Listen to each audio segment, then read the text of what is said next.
Hi hello నమస్తే, అందరూ బాగున్నారు కదా.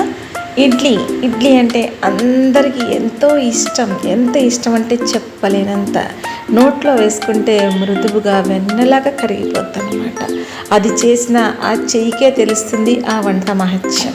అది మన ఇడ్లీ యొక్క నేర్పరితనం. ప్రతి ఇంట్లోనూ ఉంటుంది ఈ ఇడ్లీ. ప్రతి ఒక్కరిని పలకరిస్తుంది. అందరికీ కూడా ఇష్టంగా ఉండేటటువంటి బ్రేక్ఫాస్ట్ ఇడ్లీ. ఆంధ్రుల ఇష్టమైనటువంటి బ్రేక్ఫాస్ట్ ఇడ్లీ అంటే అందరూ, పిల్లల దగ్గర నుండి పెద్దవాళ్ళ వరకు అందరూ కూడా తినేటటువంటిది మన ఇడ్లీ కోసం నేను 1 కప్ మినపప్పు తీసుకున్నానండి. దీన్ని 4 అవర్స్ పాటు వాటర్లో వాష్ చేసి నానబెట్టి ఉంచాను. 4 అవర్స్ తర్వాత దీన్ని చక్కగా మెత్తగా మిక్సీ పట్టాను. అలాగే 1 కప్పు మినపప్పుకి 2 కప్పుల ఇడ్లీ రవ్వ తీసుకున్నానండి. దాన్ని కూడా నానబెట్టి శుభ్రంగా కడిగి పక్కన పెట్టుకున్నాను. మిక్సీలో వేసి మినపగుళ్ళని చక్కగా మెత్తగా ఇదిగో సాఫ్ట్గా బాగా రుబ్బారండి. మిక్సీ పట్టిన తర్వాత ఇది నైట్ టైము వీటిని ఏం చేస్తున్నానంటే ఈ రెండింటిని బాగా కలుపుతూ ఉన్నాను. ఎందుకంటే మనం ఇది మిక్సీలో వేస్తున్న ఇడ్లీ అనమాట. మిక్సీలో వేసిన పప్పుతో వేస్తున్నటువంటి ఇడ్లీ. అందుకని నైట్ టైం దీన్ని బాగా కలుపుతున్నాను. ఎలా కలుపుతున్నానంటే ఎగ్ బీట్ చేసినట్టుగా నా చేతితో బాగా బీట్ చేస్తాను అనమాట. బీట్ చేసి దాన్ని ఓవర్ నైట్ పక్కన పెట్టి ఉంచాను.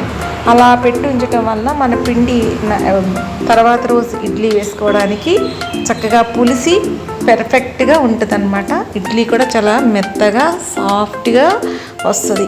తెల్లని మెత్తని మృదువైన ఇడ్లీలు నోట్లో వేసుకుంటే వెన్నలాంటి ఇడ్లీలు మనకిప్పుడు బ్రేక్ఫాస్ట్లో రెడీ అయిపోతున్నాయి.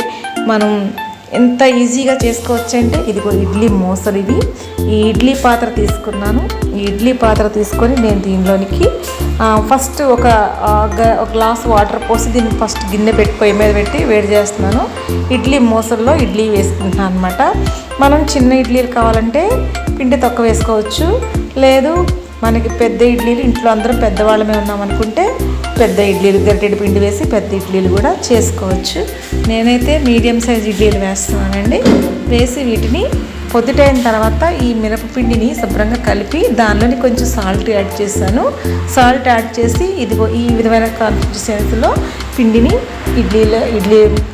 ఇడ్లీ మోసల్లోకి వేస్తున్నాను అనమాట. వేసి దీన్ని ఇప్పుడు స్టీమ్ చేస్తాను అనమాట. ఆవిరి మీద పెట్టి గిన్నెలో స్టీమ్ చేస్తాం. ఇడ్లీకి మనకి ఆయిల్ లెస్ కదా, అందుకని స్టీమ్ చేసినటువంటి ఇడ్లీలు మనకి ఇప్పుడు రెడీ అవుతూ ఉన్నాయి అన్నమాట. ఒకవేళ మనం ఎక్కువ మినపప్పు వేసుకుంటే ఇంకా మెత్తగా ఒకలా వస్తాయి. ఇంకా రవ్వ ఎక్కువ వేసుకుంటే కొంచెం గట్టిదనం మీద వస్తాయి ఇడ్లీలు. కాబట్టి పర్ఫెక్ట్ కొలతలతో మనం ఇడ్లీ వేసుకుంటే ఆ ఇడ్లీ అనేటటువంటిది చాలా టేస్టీగా సాఫ్ట్గా మనం తినడానికి ఎంతో ఇష్టంగా ఉంటుందన్నమాట. మరి నా ఛానల్ చూస్తున్న మీ అందరికీ థ్యాంక్స్ అండి. లైక్ చేయండి, షేర్ చేయండి, సబ్స్క్రైబ్ చేయండి, కామెంట్ చేయడం మర్చిపోకండి. మరి మీరు చేసేటటువంటి చిన్న లైక్ నాకు ఎంతో సహాయం చేస్తుంది. మరి నా వీడియో ముందుకు వెళ్ళడానికి అది హెల్ప్ అవుతుంది. ఇప్పుడు ఇడ్లీ పాత్రలోనికి ఈ విధంగా నేను సెట్ చేసి పెడుతున్నానండి. పెట్టి దీన్ని మూతతో క్లోజ్ చేసి ఇడ్లీలు ఉడికే వరకు కూడా ఇడ్లీ ఉడికిస్తాను అనమాట అండి. కొంచెంసేపటికి మన ఇడ్లీలన్నీ ఉడికిపోయి పోలినంత వేపర్ వస్తుంది. ఇడ్లీలు ఉడికినటువంటి వాసన మనకు తెలుస్తుంది. అప్పుడు కట్టేసుకొని ఒక 2-3 మినిట్స్ ఉంచి ఇడ్లీ పాత్ర మూత తీసుకోవాలి. తీసుకుంటే అప్పుడు ఇడ్లీలు అనేటటువంటివి మనకి పెర్ఫెక్ట్గా ఆ మూతల్లోంచి ఊడి బయటికి వస్తాయండి. ఈ రకంగా మనం ఇడ్లీల్ని తీసేసి పక్కన పెట్టుకోవాలన్నమాట.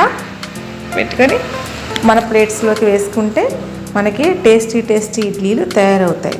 హోటల్లో ఇడ్లీలే కాదండి, మన ఇంట్లో కూడా మనం మెత్తని ఇడ్లీలు వేసుకోవచ్చు. ఈ ఆంధ్ర స్పెషల్ ఇడ్లీలు అండి ఇవి. ఆంధ్ర వాళ్ళకి నెల్లూరు ఇడ్లీలు అంటారు, ఒంగోలు ఇడ్లీలు అంటారు.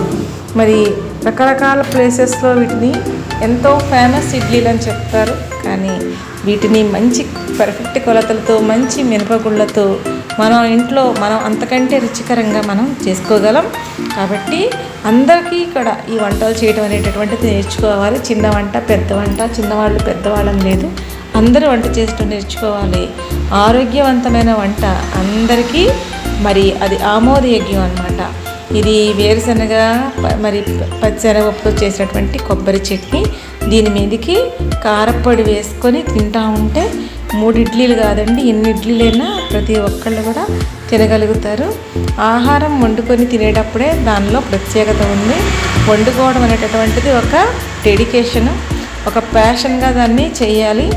వండామా అయ్యిందా అన్నట్టుగా కాకుండా మనం అన్ని విషయాలు కూడా జాగ్రత్తలు తీసుకుంటూ వండితే చాలా మంచి వంట మనదే.